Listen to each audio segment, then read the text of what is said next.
All right, we're back. It's a Circling Back podcast. It's Wednesday morning. My name is Dave. Got a lot to get to today, so let's just jump right into it. Producer Randy. Hi, Dave. My name is Randy, and I'm ready to podcast. Yeah, you did it. Yeah, You did the thing. I did the thing. How you doing? Man, I'm great. It's a very gloomy day. Had a little rain overnight. It's damp outside. It's cool, damp. Certainly not crisp. Would not pass the crisp criteria that's it's gross out. being used by a lot of people these days. If you read Washed Weekly on our Substack, wash.substack.com, you'll know about that. But yeah, man, it's just kind of, it's a good Guinness day. Good day to get a pint. Ooh. Not going to do it, but I'm just saying you could. Oh. Don't just float that out there. Did you go throw darts last night? No. Okay. I don't like throwing darts. Because you're not good at it? Yeah. Because you'll end up punching a table? No, I'm not good. And so I just like, it's not for me. It's like ping pong. They're not similar. No, as in like that's why Dylan doesn't want to play.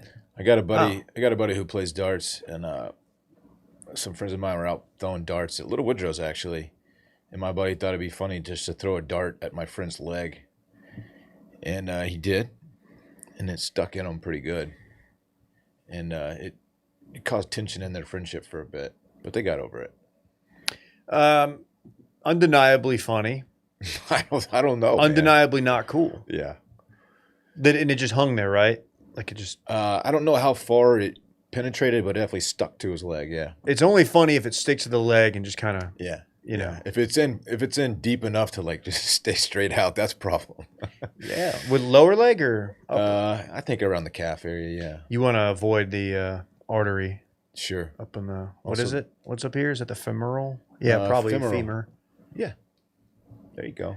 That's where that name comes from. Yeah, you don't want that one. Surprised you didn't know that, Randy. Severed. Dr. Dave. I didn't know that you knew that stuff about the body. Yeah, I know a lot, man. Just ask your girl. Ho, ho, ho. Wow. He got me, folks. Found out my wife doesn't have to go back to the office until like first week of January. She's like already off? January 5th. But like working from home-ish and like just... And so she's just at home, just probably watching Harry Potter. That sounds dope. Pretty dope. It's a great Harry Potter day. Oh my gosh. It's a good Harry Potter day, no? That's facts. It's good Randy, Harry just Potter, forgive brother. me for me just dunking on you and just acknowledge what I said is accurate. It's accurate, guys. I guess it's accurate. Dave's bullying me. Everyone can see it live on air right now. Go follow Circling Back on Instagram because we just posted the Merriman Christmas cocktail party. hour. What does he call it? Cocktail hour? The biannual Merriman Christmas cocktail hour. Yeah, we gotta gotta work shorten on that a that. little bit. But we posted some pics. They were taken with a film camera. Mm-hmm. Some taken with a phone too. It has nothing on the wacky, tacky, Trimbacki Christmas spectacular. I'll tell you that much. That hasn't happened yet. Is that a party you're doing at home by yourself? Mm-hmm. So Cool. Maybe it'll be biannual. Brett will have his classy one every other year, and I'll have my tacky, wacky one every other year. So he's doing it biannually. So when's like the next one? 2 years? No, like he's doing 2 a year, huh? Semi-annual and biannual confuse me. Biannual would obviously, in my mind, implies twice a year, but I'm just he means every other year. Yeah. Well, why is he committing to every other year? I think he just didn't do it last year, so he's just naming it biannual. This is like when I brought up the annual Grand X Memorial Day cruise, the first annual cruise, and then you guys never did it again. J-Bone and I had a lot of jokes about, like, you can't call something annual when you've only done it one time. You have to do it at least like twice. Well, you're kind of like setting the bar. Yeah. You're saying, check this out. And then guess what? It didn't happen again. Which cruise was it? Not the booze cruise. That was I the don't know. booze cruise. Yeah. Yeah, we didn't do that again. We did a bar crawl, though. It was fun. Friendships made, friendships lost. It's a good time. Yeah. Here's a guy who's never lost a friendship a day in his life. That's right. In fact, he still has that one friend from back in the day, Dylan Shivery. That's right. Pretty stoked to be here. We got some fun stuff to talk about today. Spielberg's doing an alien movie. Yeah. E.T.? I'm in on this one. Give me your 30-second recap of the trailer. Explain to me what this movie's about, and Randy as well. Emily Blunt plays a meteorologist, I believe. And she's standing in front of the screen, starts to talk, and then her voice changes to like alien language. What's up? They're communicating Cold front season, y'all. communicating to humans via this weather lady. And there's not a whole lot you can tell about the plot from just a trailer, but it looks dope, and it's Spielberg, and Emily Blunt is I like her too. I'm about to pull up in the Rolls truck, yo. Yeah, it's not English that she's speaking. It's alien language. And there's some clicks and some weird sounds. Damn, I really put Gucci in the ride. No, you didn't. You put Gucci in the spaceship? I'm really like that. Okay. Seeing the aliens pulled up and the me no speak no English. That's a foreign. Yeah, it's a foreign. You don't know about that? I'm on that foreign-ish. Broke ass. Yeah, it looks dope, man. I don't know. Check it out. Emily Blunt, I'm in. For real, right? Man, a lot of people, not me, they like to. A lot of people at a group text I've been. They go home and they're at the parents' place for the holidays, and they turn on like the local news. Parents love the local news, and they put it on. It's like, oh, new weather girl, huh? New traffic girl. What's going on here? Start sending out texts. Who's this? I don't know. They might go look her up on Instagram and be like, hey, Fonda, you follow her. Wait till they figure out Not Flounder, what they're doing in Latin America with the weather ladies. That's a whole different ballgame. Trust me, we know. Okay, yeah. Some know. I don't. Some know. They all fit a very specific profile, if you know what I mean. Shorty really like that? Yeah. She's there's something. I don't know their names. Anyway, very excited about the show today. Who is the first? No, never mind. We'll do that later. The first weatherman? No. First Latina? No, not the first Latina. Yeah, who's the first Latina? What? Latina weather lady, I mean. No, there was one that like is like the one that like Right. everybody's like, whoa. Oh yeah. I don't know her name, but I think she's from Mexico City. Like your dad's like 70 and up group text just discovered her on Facebook like a week ago. They can't understand a word she's saying. But she's been around for 10 years. They're going to watch the entire broadcast. Yeah. Yeah. This fucking poinsettia, man. Do we need to water that thing?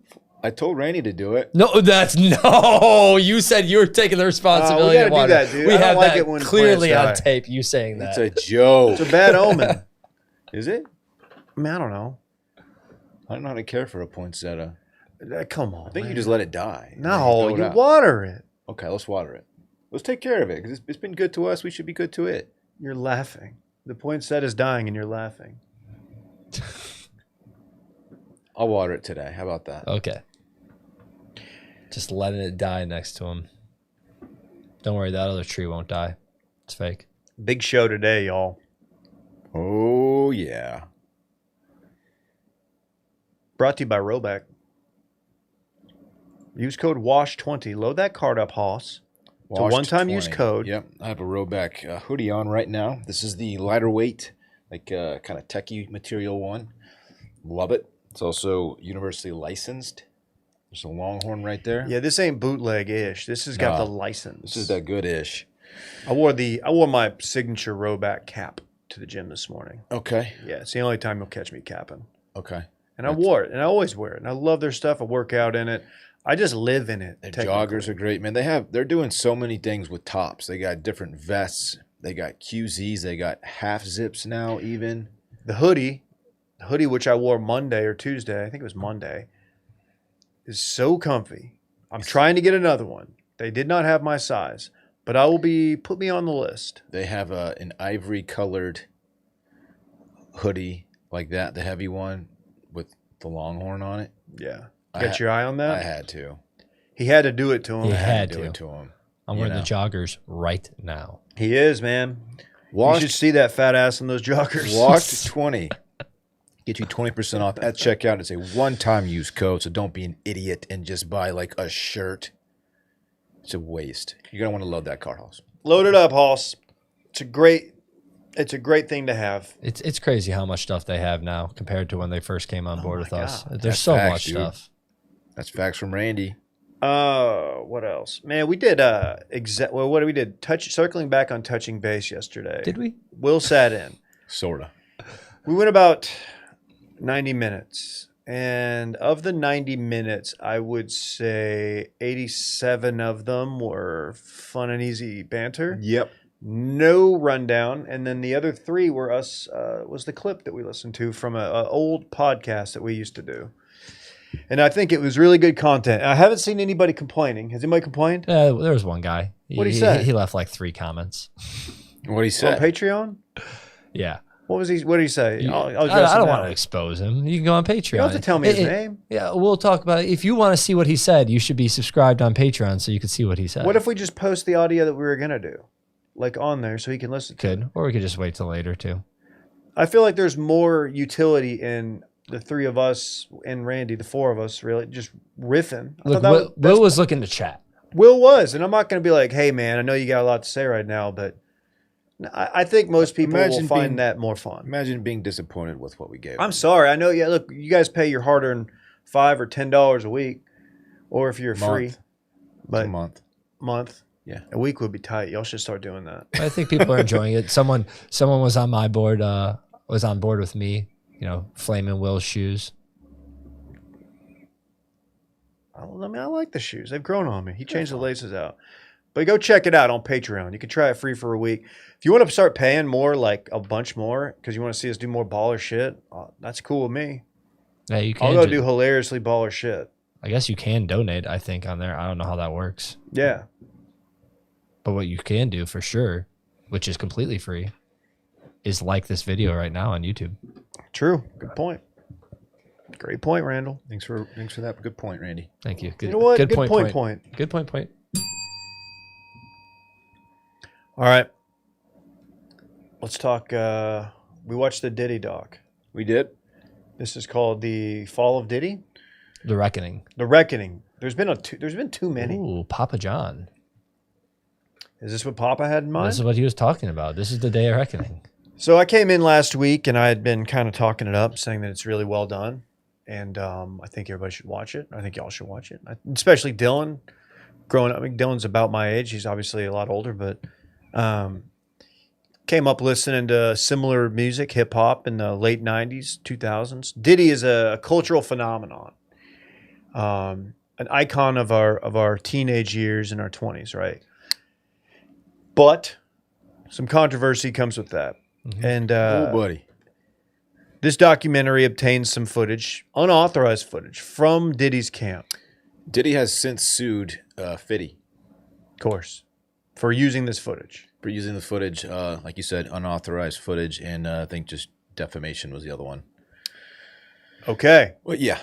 Interesting. So that's gonna be drawn out, and that's gonna get ugly. But a wild ride this documentary was. A wild ride. A lot of like holy shit. A lot of like very sad, depressing things. Given like, I mean, he straight up has like sexual assault allegations going back to like the early 90s, before he was even known. Yeah, right. I think they like at the end there they say 100 civil like lawsuits and 77 are still pending. And like that's a lot. That's a lot. So starts in the early years, gives you a rundown. His dad was a drug dealer, allegedly like a big time hustler in New York City. Gets shot in the head in Central Park. Talks to a kid from a guy who grew up with him, lived with him, and his mom. And I found him to be, of like everyone they talked to that provided commentary of Diddy over the years, I found that gentleman and then the gentleman who co-founded Bad Boy with Diddy to be the most, I guess, helpful. Insightful. Mm-hmm. Sure. Yeah. Like a character witness. Said the character wasn't great. I mean, when you know somebody for that long and you were there for like the rise of that person, You've seen them at their best. You've seen them at their worst. Which I was interested. His childhood friend seemed like he knew like a lot about him over the years. So I guess they were constantly like friends, and then like they didn't really explain the dynamic more like throughout his years, you know. But I assume they remained good friends, or at least were in each other's lives. Yeah, it wasn't really clear on when that stopped, if it stopped, and what his role might have been. But yeah, you have Diddy coming up, and it's like, okay, he gets his foot in the door. Did you know anything about the basketball game No. that he helped put on? That was No. I did not know about that either. Yeah, one of the first things that they show in the documentary, a basketball game they put on. It's like a celebrity. Yeah. And the people rushed to enter the arena? Too many people showed up. They bum rushed the thing because people didn't have tickets. So you know, bum rushed it. It's like the Area 51. They can't stop us all. So like that happens at concerts, and people just bum rush the entrance. It's like a stairwell going down with doors that were locked, and people just kept pushing and pushing. And I guess enough people got trampled where it was a tragedy. I mean, people died. Yeah. People were sent to the hospital. Really terrible situation. Not that Diddy is directly to blame for that debacle, but it was just the first in a long line of like people's lives getting ruined around this guy. Yeah. Yeah. So I guess that the way it's 4 episodes, if you haven't watched, the first episode is like his come up and how he got into the music industry. The second episode's like East Coast, West Coast. Third one is like his sexual deviancy, and fourth is like what's currently going on with his court cases. I found episode 2 to be the most entertaining for me, just because like Dave said, grew up listening to those guys, Notorious B.I.G., Tupac, and Diddy, and all that stuff. So the East Coast, West Coast stuff was nothing really was surprising in that, except for how instrumental Diddy was in all of it. I mean, I kind of knew that he was behind, the killing of Tupac, but it seemed like he like directly called for like put a bounty on Tupac or anyone in that crew's head. I mean, like the last few years, it's come out that like, yeah, he was like people have been like, no, he was definitely involved. But before, like, there wasn't. I think the general sentiment wasn't that Diddy was involved. There was like people who, no, Suge had him killed. Even though Suge was driving the car, Suge Knight. And you're like, oh, yeah, I could see that. Suge's not a good guy either. Like, okay. But it was very weird. It's a cold case, although somebody is on trial for it, going to trial for it. We find that out later. But,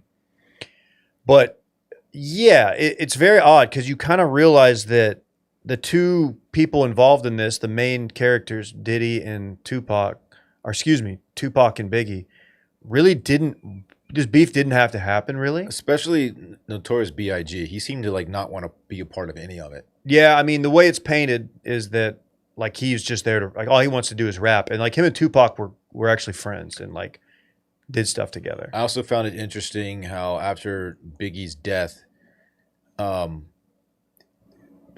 forgot who was the one interviewed who said this, but like they weren't really that close. Like Diddy and Biggie, and then after his death he like latched on to him like, oh, this is my best friend in the world, and just gained a lot of sympathy for that reason. All right, do you remember watching, I don't know if you watched the VMAs, like because they used to be like a must-watch thing back in the day, Video Music Awards, MTV, and like that performance, like after both of them, Pac had died, then later on Biggie had died, and Sean Combs, Diddy does that performance, Every Breath You Take, that's like samples the Sting song or the Police song. Sting's out there singing it. And like, I know this isn't like the main takeaway from the doc, but just the way like that whole thing starts, and you have this beautiful choir back there, Sting on stage, and you have like those first few notes of Every Breath You Take. And the way Diddy comes out and does his dance, it's just hilarious. I remember that. It's like so energetic, dude, and it happened. It's just like it's just a weird way to enter the performance. I guess like seeing sad performance from episode 1, like that's how he got to start, like being a dancer, all that stuff. I'm like, oh, okay, like this is how he was. Like it kind of made sense, but I'm like, it still just seems a little too upbeat and like dancey. For don't do that for me. I don't want. Don't Juby slide at mine, please. That's all I ask. Yeah, it's very interesting. I personally knew there was like a East Coast West Coast beef, but I'll be honest, like I didn't know much about like hip hop, like the culture of like, you know, the history and all of it. I knew there was a beef. I knew like Tupac. I didn't know that Diddy was the producer. I always just thought Diddy was like another rapper. So No, like this dude, is a lot like educational too. If you don't really know about like the hip hop history, he is a it's very shitty rapper. interesting. That's why he was always in those songs going like, yeah. Like in the background kind of. Yeah, when he's like in Big Pop is like, tell your friends to get with my friends. Yeah, I didn't know that was P. It's like Diddy. he just inserted himself, like he was the producer, so he inserted himself in all these songs and all these videos when he wasn't really the talent. I mean, That's why obviously it takes talent to produce these beats, but that's why the infamous video from the Source Awards, when Suge goes up there and accepts that award, he says, if you're a real artist and You don't want your producer you want a dancing. producer dancing all in the videos, yeah, dude, come to death row. Dude, Suge's fucking scary, man. Before this doc, my perception of Diddy was like this sexual deviant, just all around terrible person and wannabe gangster is what I thought he was. Sure. Turns out he's like a all of those things. cold-blooded like killer. Like he's an actual like awful. That's the takeaway. Yeah. That's the takeaway. And there's more on that shortly, but like, yeah, they talked to. There's some connections with some gangsters in New York and Crips in L.A. And you know, you realize like, okay, at a minimum, he knew or was going to have. He tried to have Tupac killed. And I think my takeaway, in my opinion, is yeah, he definitely did. Now Biggie, the Biggie thing, I feel like it stopped short of saying like he had Biggie killed, but he definitely put Biggie in a situation, brought him back out to Cali, back out to LA after the Pac thing. He put him in a situation where like he was probably going to get attacked and get shot, and he did. And Biggie wanted to go back to New York after a while of being in LA, and Diddy's like, no, can't do that yet. We got more shit to do. Well, he was supposed to go to London. He was supposed to go to Europe. A party. Oh yeah, he threw a party. He threw a party to basically stunt. Like he claims it wasn't, but like no, dude. Yeah. That's like a total heat check. It was pretty much like making noise. Like I'm having a party on your turf, which is wild. So yeah, two of like the most influential hip hop artists of like the generation are at a minimum tied to this guy. Like their death's tied to this guy, right? Oh yeah, directly. It's insane. To him. Yeah, episode 2 just is a good history of hip hop, and it was very cool. I didn't really know Bad Boy. I didn't know like all the people that were part of it, so it was very interesting. This was a very big part of like 6th, 7th, 8th grade for me. Say, oh, I did the thing. This was just like the talk. Everybody was talking. Like people would like jokingly say like West Side, all that shit, and I feel like everybody, at least like in my school, not everybody, but like people were generally Team Pac growing up. Like, you know what I mean? Like 7th and 8th graders. But like people like really like Tupac. He like my school was more of a Tupac school. We were a Biggie school. Really? Yeah. I mean, I liked Biggie, but I loved Biggie, man. I think everybody, even though Pac like had some shittiness, obviously he was literally in jail for a sexual assault, which I feel like isn't talked about a ton. Yeah. You didn't really know. You just saw Pac in like a Red Wings jersey, like spitting at the cameras and stuff, and going wild as hell. Yeah, no one talks about the fact that he was a convicted rapist. Yeah. And Suge's the one who got him out of jail, I think, or signed him after he got out of jail. Whole thing. Then you go on to the J-Lo years, which is wild because J-Lo. Is J-Lo before Cassie? Yes. Yeah. J-Lo, this is like, I remember this because like my mom loved J-Lo. And like, you know, this is what J-Lo is like ascending from. Like she's like not only a pop star, she's starting to be in movies. And she's like on the cover of People magazine, of which we got. She had the dress, the infamous dress at like I don't know if it was the Grammys, whatever award show, you know, the one that was like the blue see-through, green. It was green, split open, like kind of broke the internet before you could break the internet type deal. Big deal. But then she starts dating Diddy, and you're like, okay. and then you have the club incident, which was insane. And his guy Shine, who was an artist on Bad Boy, like shot up the club, at least fired his pistol. Allegedly, we don't know if it was him or not, because I remember this, like when this trial was going down, like some people said it was him, that it was Diddy who did it, and like that girl gets hit on the nose. And you're just like, what the fuck's this guy doing? And it's just so funny because they cut back and forth from like all these people like, yeah, Diddy was always, with guns, blah, blah, blah.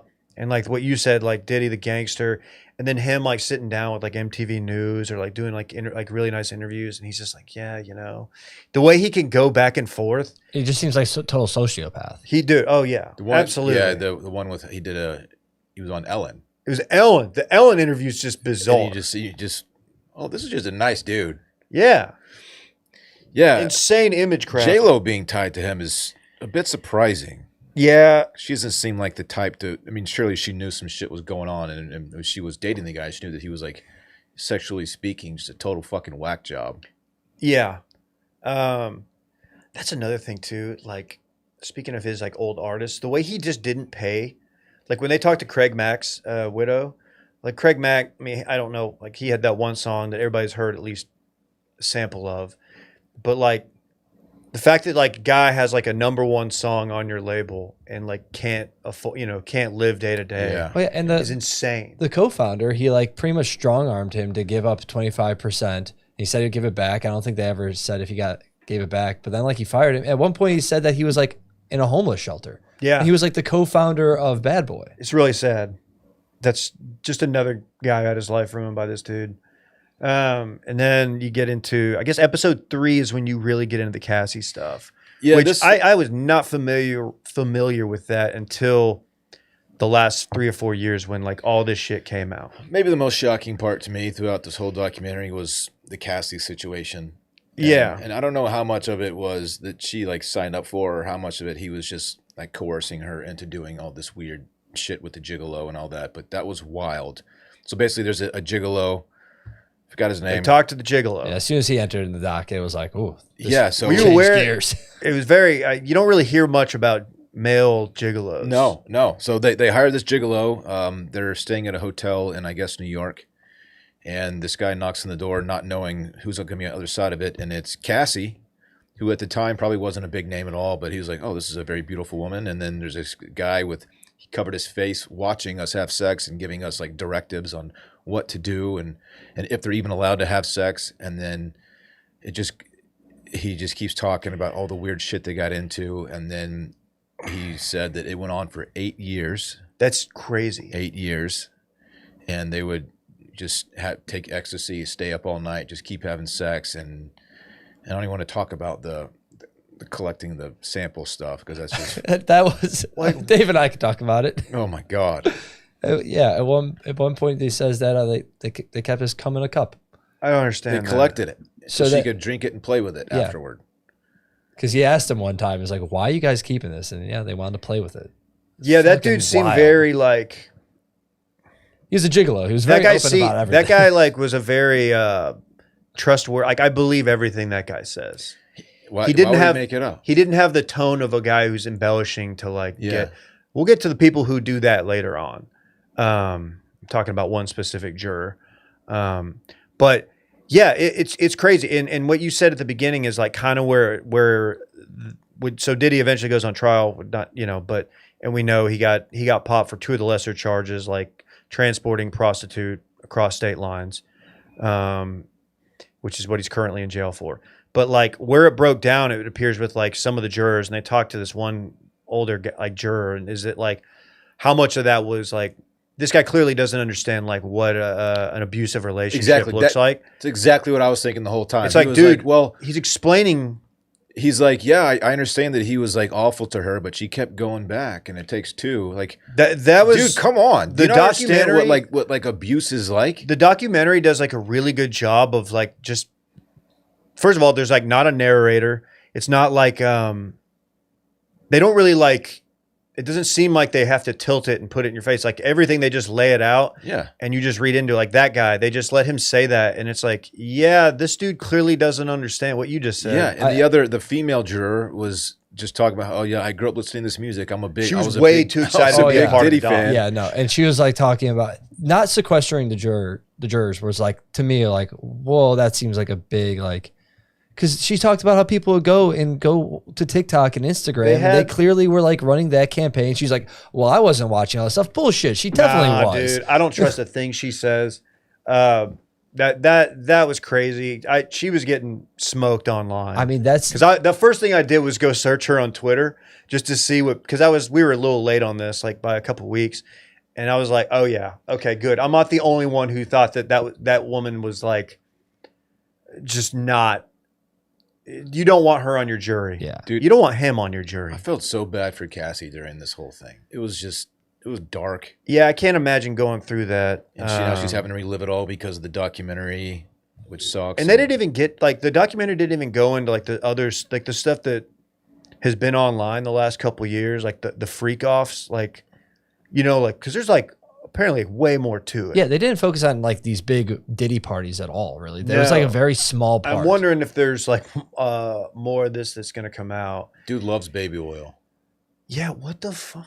Yeah, I thought that was just like a random thing that was found in the investigation. It came up a lot during this documentary. And then it put some kind of drug in the baby oil. GHB? What is that? GHB was just commonly known as like the date rape drug, but you can take it at lower doses.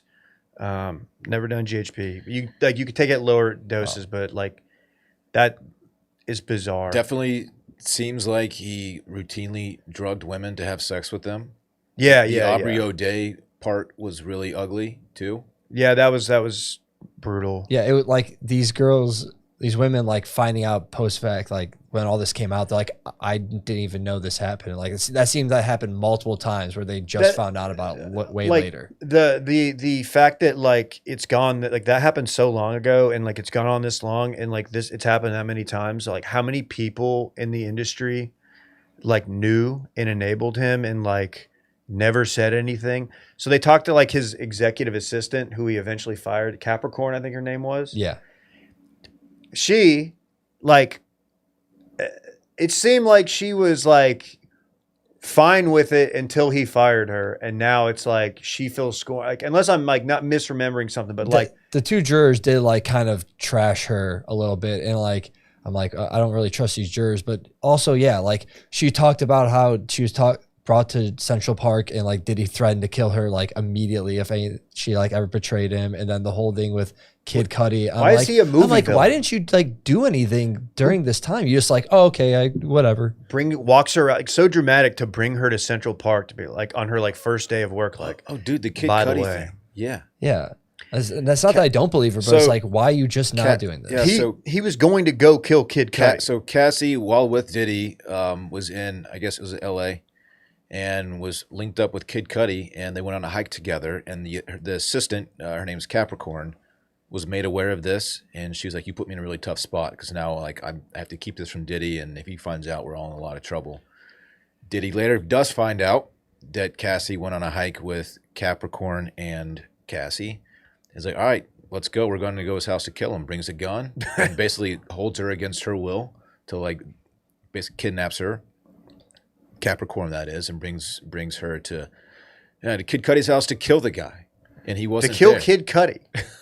And then I don't think they talked about this. Came out during the trial, and for whatever reason, unless I missed it, like they didn't mention that Diddy like set Cudi's car on fire at some point with a Molotov cocktail. Yeah, like yeah, they never talked about blew up that. the man's car. Because when when that came out, I was like waiting for that part, but they didn't mention it all. Which I guess he was like surrounded by enablers, but also I guess people were fearful because at the end of this, with all the stuff that we just watched, and like the documentary ends, and like he's in 50 months of jail with time served. Which what does that mean? Time served means he's already served some of it because he's been held. Okay, that's what I thought. Solo jail, but it's like I didn't really feel like justice was served, and like his so much stuff he's gotten away with over the years. So like I could see why people wouldn't want to like speak up because they're fearful because he's gotten away with so much shit. Well, in his dude, life. I mean, the guy was, I don't know what his net worth at its peak was, but I'll say, you know, it was over $100 million, probably 200, $300 million, right?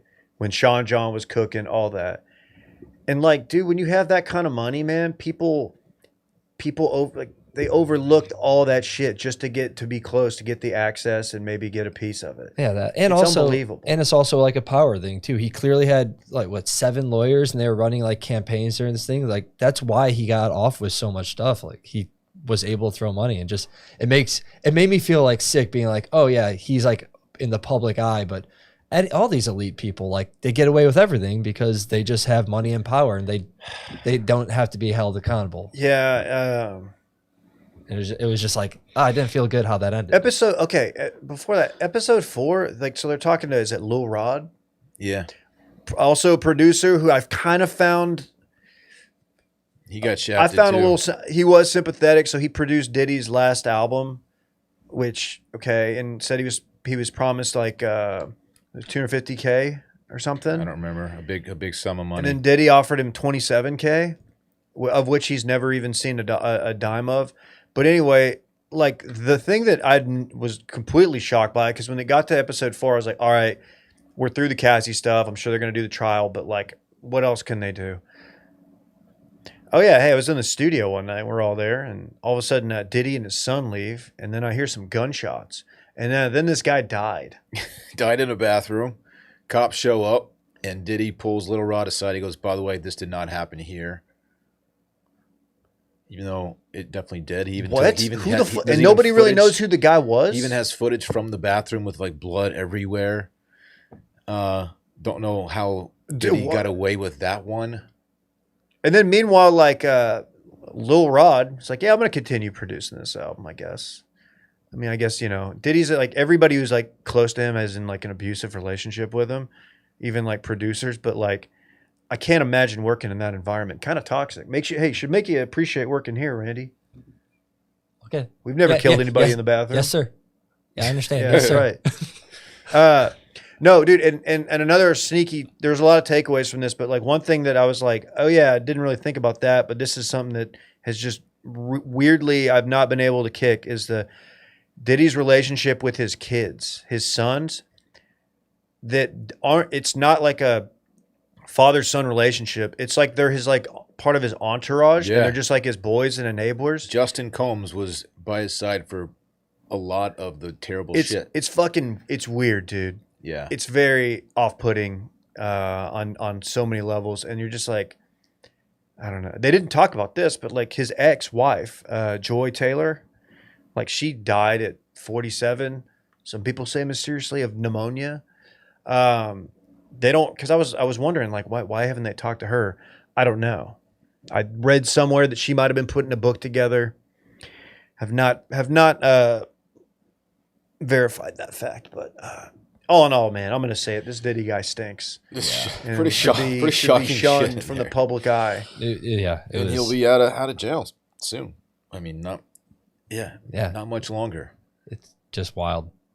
I think I will say, like, going through it, it was interesting to see that he did understand the industry. Like, he always knew how to change to like stay in the public eye. Like when they went from no music, and then he went MTV. Like seeing all that MTV stuff was like an interesting look back into because that was like more of episode 3 of like, I guess, how TV was back then, like Making the Band and stuff.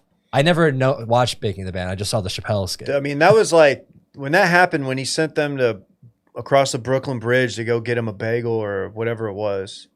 That was like, I remember that being like a very talked about episode of television. And there's a milk one too, right? Yeah. You get like a specific kind of milk that they'll go walk across Manhattan to get or something like that. I don't know. Dude, the whole thing. It's been mean to death too. Which I guess I see like in episode 1, they said like that guy, he ran go get a package. Diddy like ran to go get it and ran back. So it's just like, this is what this guy always like thought work was. So that's what he did and expected, and then would also be just the most terrible person ever. Meanwhile, Randy got mad at me because I didn't go pick up his Hunan lion yesterday when I was already out getting Brett and I's lunch. You were about another 2-minute drive that you no, could have just not gone 2 pick minutes. up my food as well. The timing didn't align. It would have been cold. It would have made somebody was getting cold food. Don't fucking work for Randy. My Hunan lion. Want me to go get his crispy honey crisp chicken or whatever it was? It's a good deal. You still get have a lot of leftovers food. in Yeah, there. that's I'm having it for lunch. Should eat it for lunch. I am. Otherwise, I might tax it. I brought a banana and a thing of yogurt because those are my sides for my chicken. We're talking about Diddy still. But yeah, what a shit fucking person. Hey, good on Suge Knight for just grabbing Diddy right when his friend got like blasted right next to him and just using him as a human shield. Like that was smart maneuvering right then. Oh yeah, that's another guy that died because of in that world. Yeah, forgot about that. Bad dude. These are bad dudes. Bad hombre. Not a fan. No. Will you commit to not listening to any Diddy music? Here's the thing. Easy to Will do. you commit, Randy? Maybe I don't know what he's in and what he's He's not a shit because rapper. He's a shit rapper. I His don't raps know. suck. Like, He's am not I good. never going to listen to any Biggie Smalls ever again? No, you can No, you still can spin listen to Biggie. Like, Biggie, dude. how many other things is he like a little? Yeah, you know, like how many songs is he in on that? All the Mace tracks. I like that. You know what? The laziness in making your alias Frank Black after Biggie's Frank White is like, okay, dude. Like, he wants to get caught. Does he want to get caught? Frank Black. Okay. Getting away with that murder outside the studio. Almost like there wasn't even an investigation. They just glossed right over it. The first time they got Pac too in the studio. Yeah, When he shot Pac, that was definitely somebody. He set Pac up, he definitely did. And then like, and that's what Biggie didn't know. I'm assuming Biggie didn't know. and what like the detective that was doing Tupac and like interviewed that Crip, like it was pretty much he like admitted to everything on there, and then like just nothing came of that. I guess the guy eventually said that like he went back and said it was in duress. But like, why was he recording everything in his house? Like what is on those videos? Who does he have on there? It's crazy. He's trying to blackmail people, right? I guess they don't really get into that. Maybe the next time around, but yeah. But yeah, honestly, Sneaky MVP was the guy, I can't remember his name, who was writing for Diddy, like his ghostwriter. It was like he was a terrible rapper. And he didn't even like the shit I would write for him, he would do it wrong. The ball We were in guy the with the studio for like all night. the ball guy with the glasses and like the white beard. Yeah. Oh yeah, he was great. He was just like, dude, he's totally terrible. Yeah, he had an emotional moment at the end of that. Started crying. Just Oh, ruining man. people, man. Ruining lives. Fuck that dude. Man, if you give the gift of ore frames this Christmas, people are going to be crying tears of joy because it is an Absolutely. excellent gift. It is the best gift. Talked about it many times, but man, the gifting it is really cool because you can scan the QR code that's like you peel back the corner of the label of the box, scan it. You can preload images and videos onto the Aura frame, so whoever you're gifting it to can take it out of the box, connect it to Wi-Fi, and boom, they have stuff waiting for them already. It's pretty excellent. You can personalize your gift, add a little message before it arrives, share photos and videos effortlessly. I could do it right now. My parents' Aura frame, I could do it right now if I wanted to. In fact, I'm going to. I need to. I haven't done it in a couple days. And a gift box is included. Every frame comes packaged in premium gift box with no price tag. You can't wrap togetherness, but you can frame it. For a limited time, save on the perfect gift by visiting auraframes.com to get $35 off Aura's best-selling carver mat frames, named #1 by Wirecutter by using promo code CIRCLING at checkout. That's auraframes.com. Promo code CIRCLING. Now, this is an exclusive deal for our listeners. The frames sell out fast, so order yours now to get it in time for the holidays. Support the show by mentioning us at checkout. Terms and conditions do apply. One last thing about Diddy that does involve someone in this room. Seemed like he was just completely down to take a picture with literally anyone at all times. So, Yeah. Dude, is that weird at all? Like knowing like you got to see like a glimpse of him like leaving a party with security. When I was watching the doc, I was just waiting for something to happen in Minneapolis in 2017. I was thinking the same thing after the Super Bowl, right? Yeah, because he left that party that we went to, which is at a really big bar in Minneapolis. Just got in his big SUV and drove away. I was like, wonder if he got into some like wild ass shit that night that I'm gonna find out about on this doc. Didn't happen, but What year was that? 2017.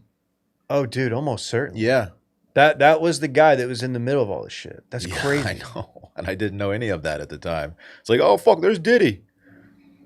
Will you commit to not taking any more photos with Diddy? Yeah. Okay. I will. He took the pledge. good. Yeah.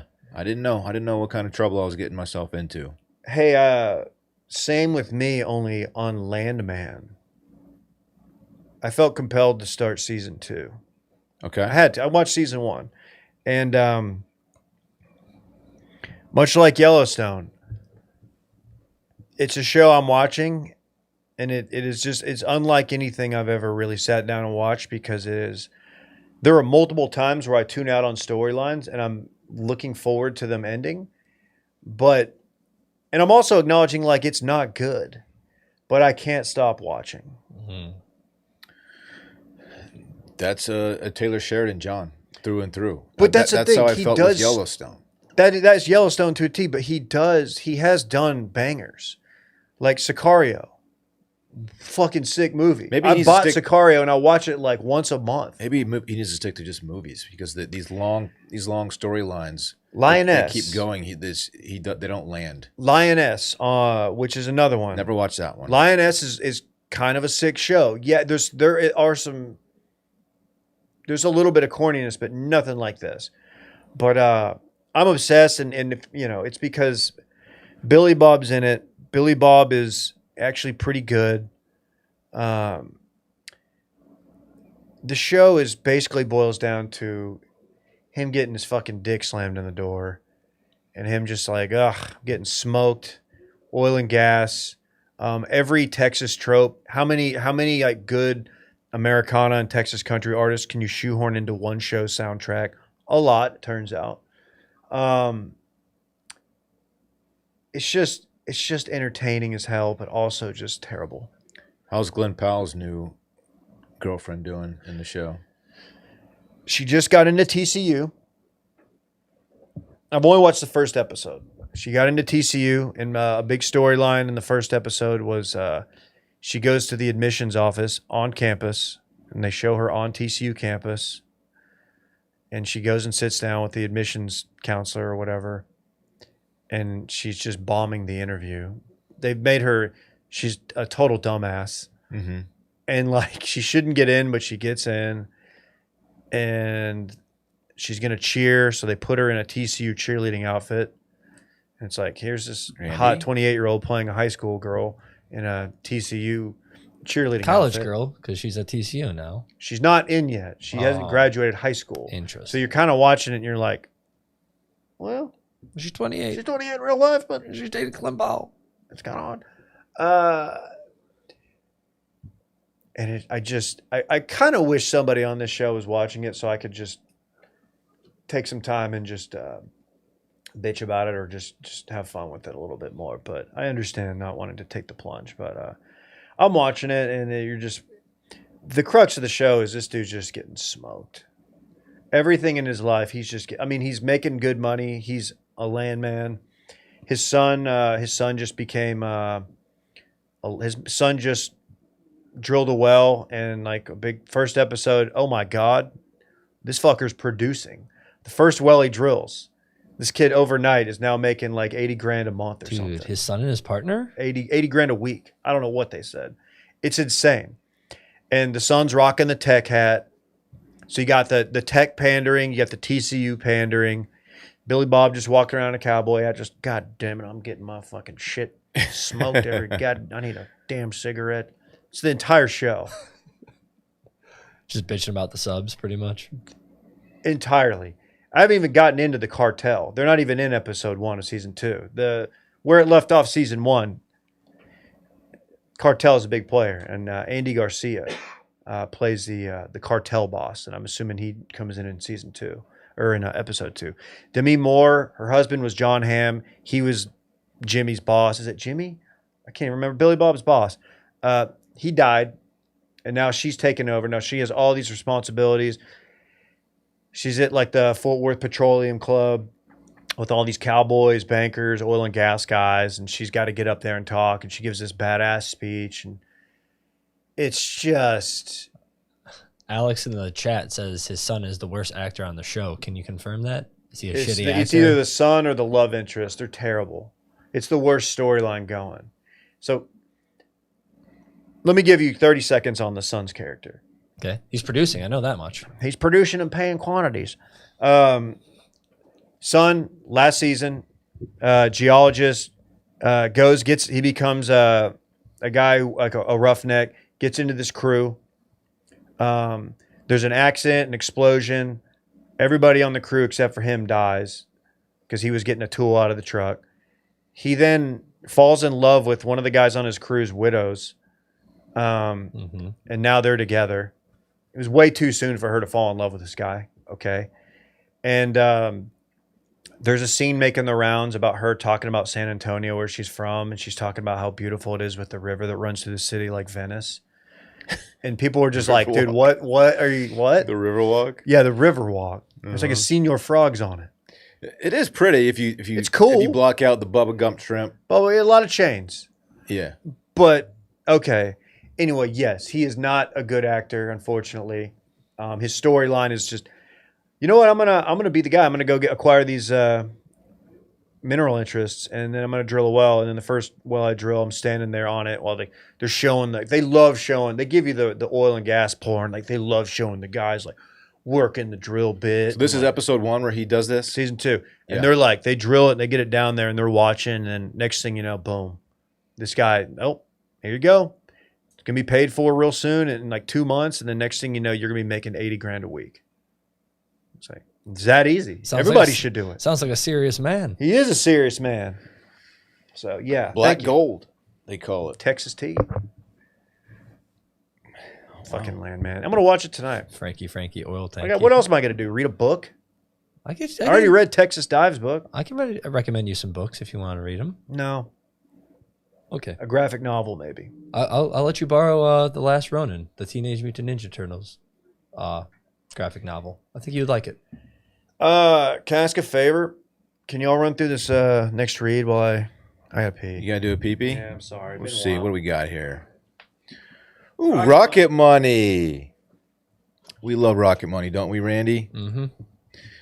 Rocket Money, of course, is a budgeting and just general money-saving app. Let's see here. Dave just totally put me on the spot.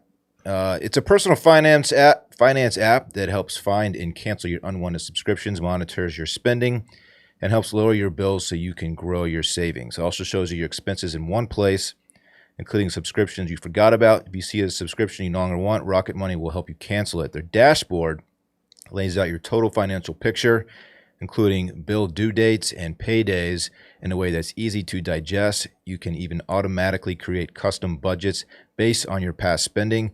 Rocket Money has saved users over $2.5 billion, including over $880 million in canceled subscriptions alone. Their 10 million members save up to $740 a year when they use all of the app's premium features.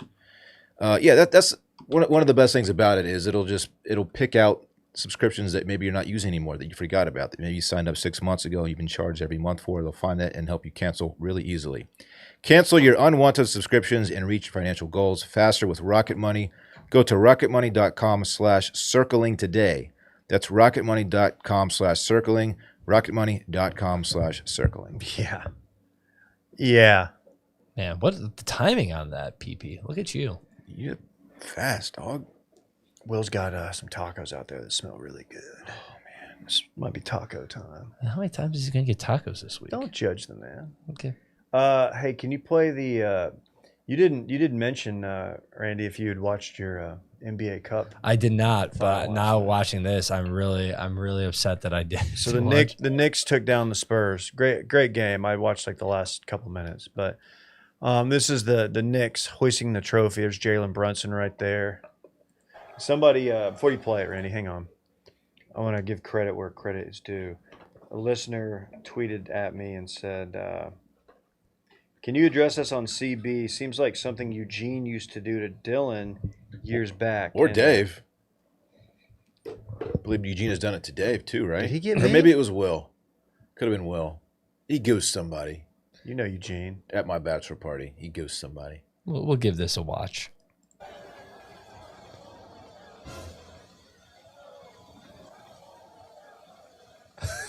Yeah. Who goosed Jalen Brunson? Dude, Josh Hart absolutely goosed him in 4K. Right here. That's the face of your franchise. bro. Right there in front of everybody. In front of everybody. Love it, man. In front of God, the entire world. Just boys being boys, dude. You gotta goose your boys every now and then to keep them in line. Granted, it's the NBA Cup and only Randy cares about it. Yeah. But is this the most high profile goosing? I've never seen a goosing like this before. What about you, Dylan? I don't remember seeing a goosing this public. Yeah. No, that's great. You got to keep your boys guessing, man. I mean, yeah, that will keep them guessing. There have been times around Eugene where I just can't turn my back to him. I just know he's going to goose somebody. What's Eugene's deal? He just likes to goose, man. Now, if they probably won't win the finals, but if they do, we're gonna have to see. This is gonna get run back in some capacity. You think the PR team for the team is like, hey, let's not do that again, guys? That's assault. Hey, His Twitter account doesn't know the term goosing, obviously. Just said that Josh Hart shoved a thumb up Jalen Brunson's butt. Come on, man. It's called a goose, dog. That's embarrassing. I wonder if Twitter is that's not regional. Everybody calls it goosing, right? I don't know. I'll look it up on Twitter. I thought goosing also just meant just like a little butt squeeze, little butt pinch. Could be goosing too. We used to call this checking oil. You have a tweet. It's Will's, I think, high school stadium. And it says, imagine goosing the boys in the upper deck here while watching the Rams lose by 49 on a crispy Friday night. That's good. Dude, that's living right there. That's tough. That's Great Lakes living, man. That's just what it's all about, dude.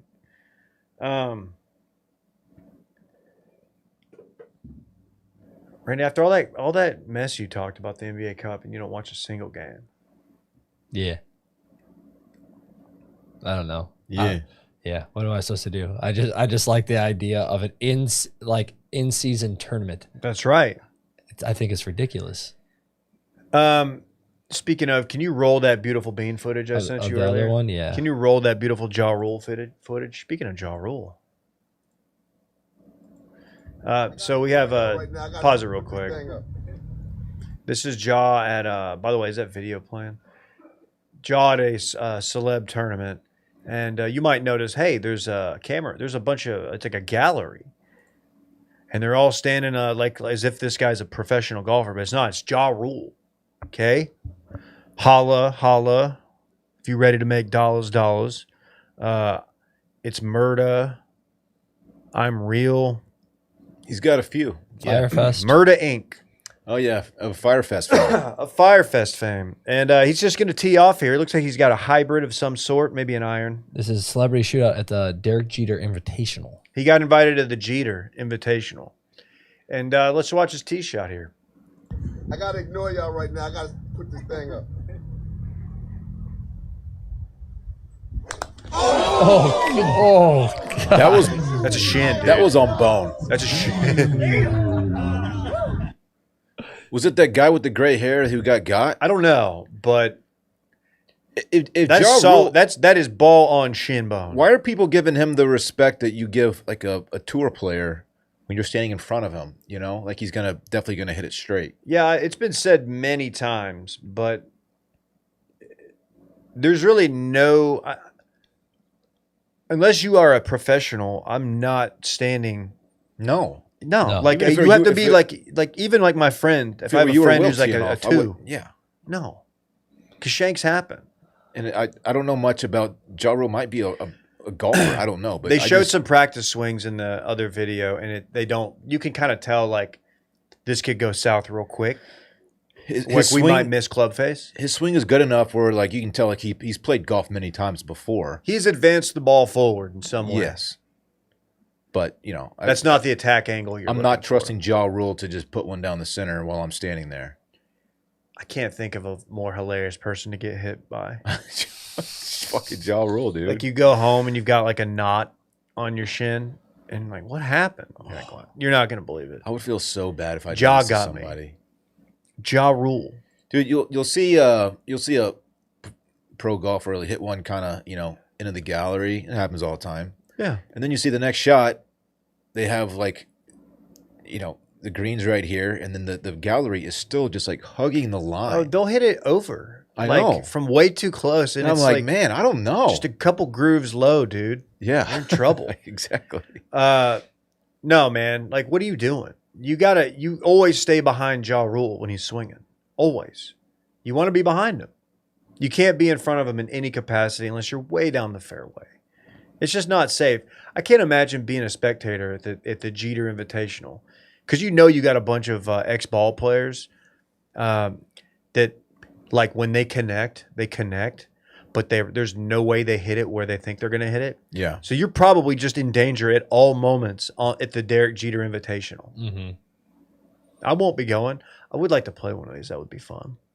I would be so I would honestly like tell people, like, dude, don't.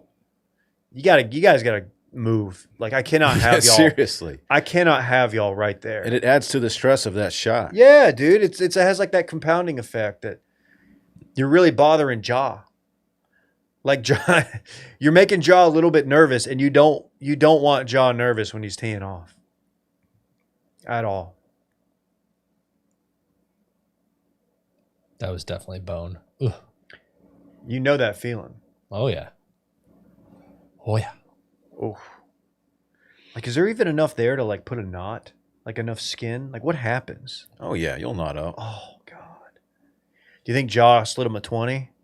Sign a glove? You got to make it right. That's what Phil does, right? Signs a glove. Gives it to $100 him. bill? Yeah. I think it just signs a glove. Well, he's slid people a $100 bill before. Okay. Just brings it on the course with him. It's fucking, dude, at any moment, a game might break out. It's true. People forget that I got hit with a golf ball recently at mini golf. Smoked in the head. That's right.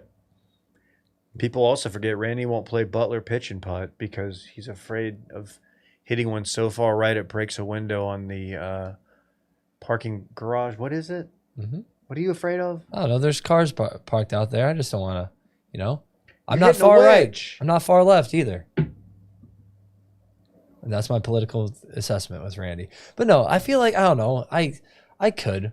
I don't think I'm going to hit it that hard, but I don't know. That day I just didn't want to play in general, and I didn't have it. I'm like, I'm going to smoke a car. And I don't want to smoke a car.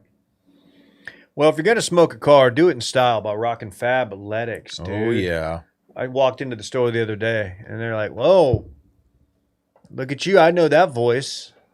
It's the guy from the ad reads. It's the D-man. Man, they've sent us some really quality stuff that I'm wearing a lot while I'm working out.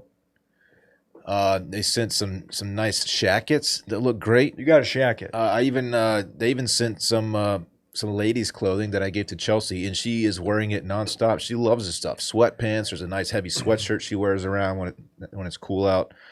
And some I don't know what you call women's workout stuff, but Like leggings? leggings, sure, yeah, that kind of stuff. And the bra situation, Sports The bra situation. sports bra, Things yeah. of that nature. And she freaking loves it. She wears it all the time. Hey, let me tell you, if you go to Circling Back on Instagram right now, you can see me in their suit. You did rock the suit. I rocked it to Oh, Brett's yeah, thing. that's right. That was You did it to him. Fabletics suit. When I signed up as a new VIP, I got 80% off everything. The quality surprises you. Pieces, they feel like high-end activewear you'd pay a couple $100 for, but you're getting that level of quality at a fraction of the price. Makes membership feel like it pays for itself. Fabletics already has amazing deals, but right now, they're running their biggest sale of the year. On top of that, we've got an exclusive offer, 80% off everything when you sign up as a VIP. Head to fabletics.com/steam and sign up as a VIP to get 80% off everything. This is only available through our link, so go to fabletics.com/steam to sign up as a VIP and get 80% off. That's fabletics.com/steam. Speaking of Steam, this kind of ties in. I don't know if anybody has anything else to discuss. I know you're trying to wrap it up here, and I feel like I've talked way too much on this pod. Let me just say that right now.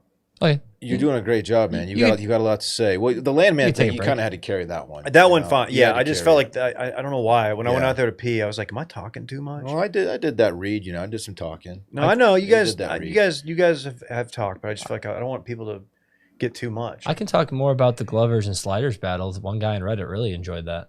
Oh, are they not liking it? Are you on the Grave Diggers? I no. Is that that's the new slider team of note. I haven't. You just told me about that this morning. I just think that people are too scarred from the Italian brain rot. You know what? You were vindicated. That became a pop culture sensation. It was everywhere. No, I'll share an anecdote from the sauna. It's today in sauna. I hit the sauna in the morning. I try to do it 2 or 3 times a week. It's the co-ed sauna at my gym, and it's out at the pool, in the indoor pool, and you're out, overlooks the pool, and it's nice. And it's about 80-20 male to female typically in there. Not a ton of talking unless a couple people go in there and start yapping it up. There's some yapping going on, but not today. It was very quiet. Went in there. Everybody's just kind of hunched over, dead silence. It's awkward talking in that environment because you know that you might be talking to one person, but everyone's listening. You're really addressing like 12 people. You're aware of it too, and you can tell people like they think that this is their moment to like make some point. And you are inviting people to chime in because you're in a silent room just sitting there with strangers. So if you talk to someone, it's like everyone can hear exactly what's going on. Yeah. Which is why today was really awkward. So we're sitting there, and a guy comes in, sits down right next to me. Fine. We're just sitting there sweating. No talk whatsoever. A lot of people bring headphones in. I don't have headphones that can really withstand that heat. So whatever. Sitting there, and there's another guy who comes in, and there's the 2 heating devices in the either corner of the sauna. And they're the heating devices that have like the little cage, and then there's like the little charcoal looking rocks. Yeah. And I love that sauna, by the way. It's a great sauna, and they say there's signs says, don't put anything on the rocks. Don't pour water on this. This isn't one of those. Yeah. It's not a steam room type situation.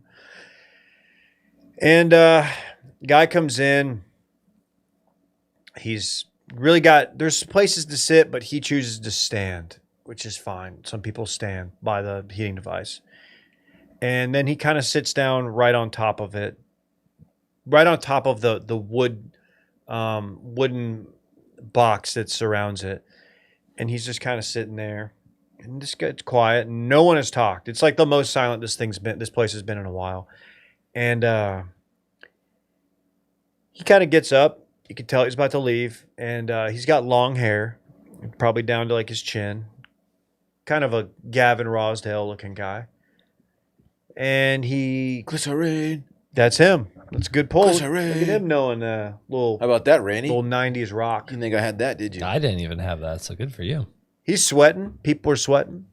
He puts his face over the heating device as if to like get one more blast of like the hottest air, which I'm like, dude, you're wild for that. That's just straight up dry heat hitting you in the face. Like, why do you want that? And he kind of does a little shake, and like sweat drips off of his hair into it, and it sizzles. So accidentally, but he should have known that was definitely going to happen, and I'm not so sure he wasn't intending that to happen. But whatever, it wasn't enough to like break the thing. Okay, gets up. Guy next to me just goes, "Hey man, you're not supposed to put water in that thing." And everyone's just still looking straight ahead. And the guy doesn't react. He goes, "Hey, you're not supposed to put any liquid in that. Like it says it right there on the sign." He points to the sign. Okay. And the guy's like, "I didn't." He's like, "What are you talking about, dude?" He's like, I didn't like squeeze the sweat out of my hair into this thing." And he's like, "You just don't do that. That's why this thing's always broken, dude." And this is happening, and they're like standing kind of close to each other, like, and I'm right next to him, and I'm like, I'm kind of in that awkward, like, I can't really look away because they're sitting right next to me, but also like I don't think this is gonna come to blows, and I really hope, but I'm like, in my head, if this escalates, I'm just gonna be like, y'all need to get out of the sauna. Y'all need to take us outside. Go. That's what's like on the tip of my tongue. Would you have said that? It had to come to it? Yeah. Okay. Because you could tell the whole sauna You're was ruining the time for everybody in here. People come in here because it's like relaxing, and they're not in. This is awkward as hell. And the guy's like, "Yeah, dude, sorry, man. Sorry, I ruined the sauna." And like He's like, look, I'm just saying, man. I'm just trying. Like, I've seen this thing broken before. And then the guy leaves and the door's shut. Which guy leaves? The guy the sweaty guy who Long hair. dropped 3 drops of water. Glycerine. And goes back to dead silent. And I think everybody's waiting to see if there's any follow-up. Because, like, I'm anticipating the guy who instigated this to be like, you believe that guy? Because that's what it felt like. It felt like he was going to be looking for some support. And no, none. Just dead air. And I was just like, man, what's going through his head? Would have been nice if that guy also left, and so the rest you could have talked about what happened in there. Like, I would have. I might have looked. I might have been like, that was awkward. I would just made like eye contact with the other person, just gone, and just like shrugged my shoulder and like, whatever. Okay. It was. Was his eyes closed? Were his eyes closed? And then like he just heard the sizzle and then just immediately like, oh, I'm gonna talk, and like didn't know what happened, and then now he got caught in. No, I mean, because the guy's in like the periphery, like he's in like you could see him. You're looking forward. The heating devices, like where Dylan is, you have to look forward. It's not like the sauna is just a bench looking out. There's not like different like angles to sit at. So everybody saw what was going down, and it was so awkward. I'm tired of this awkward shit going down in there. I'm like, I was like, is something going on? Is it the holidays? Have people stressed? Dude, it's the Mercury, man. It's Mercury. I looked it up. It's not in It left. the Everglades. It left? It's not in there. Oh. To my knowledge. It was earlier. It was earlier, but dude, Well, that's good. people are on edge, man. People are on edge. So the holidays will do it to you too. Holidays stress people out, man. You got a lot of shit you got to do to prepare and travel plans and all that shit. It stresses people out. I don't know. I can't imagine if a fight had broken out in the fucking sauna. That'd have been a sweaty mess. It would have been just disgusting. Disgusting. Guys slipping. Do you ever think about how much sweat seeps into the wood? Yeah. The wood in there. Every time I go in there, It dude. kind of grosses me out. I try not to think about it. I always throw a towel down. I mean, they do. I think they replace it maybe once a year. Even throwing the towel down, I mean, your towel is sopping wet by the end of it. Sopping wet towel. Sopping wet towel. That's right. Want to get high? Kind of grosses me out, but I do love a sauna. I have a big threshold for tolerance, which I feel like sometimes maybe too much. Like I don't really honk in traffic, but like You honk if you're horny, though. Yeah, honk if you're horny. Sometimes I do wonder. I'm like, do I need to speak up about things? But like, I don't want to get in a situation like this. But like when I got home yesterday, a lady and her 2 dogs were walking down our apartment complex, and they weren't on like leashes, and like one came up and sniffed me. I was like, oh, hello. Like it didn't really bother me, but I did want to just go to her like, they should be on leashes. What kind of dog? Like one looked like a terrier. I don't know, and one was like a some type of doodle mix. They were nice dogs, but I just wanted to be like, that we have a policy to like put them on leashes because that they could, even if they're good dogs, other dogs, and like it's like, Sure. Why can't you just follow the rules? Like, is it that hard to just keep your dog on a leash? But I didn't say anything. I just wanted that. But I'm wondering what would make me speak up about something. It's just no point, man. People are just on edge. Everybody's packing heat. The lady you saw was probably packing heat. When people don't pick up dog poop, I don't say anything, but I very passively aggressively, That's different. passive aggressively do something to make them uncomfortable. Like you go just drop a huge deuce right I guess there. You just go step in and you go, oh. I guess that was that time where I What? was working out in my I think I told this story. You did. Working out in my gym in my building, and someone just let their dog shit right in front of the building and walked away, and I just knocked on the glass. I just pointed to it like, you left it, and it had become a recurring problem. That's why I was like, all right, I got to speak up. I always keep like a latex glove for that reason. Like if I see that, I'll go pick up the poo and just throw it at the Will person. you? Okay. Yeah. Ooh, monkey style. Yeah, straight up. Just slinging poo. Monkey style. All right, that ends my rant. It wasn't really a rant. I was just telling the story, and I didn't even know if I needed to tell it. But I have to say, I do like talking awkward moments because I just feel like I don't.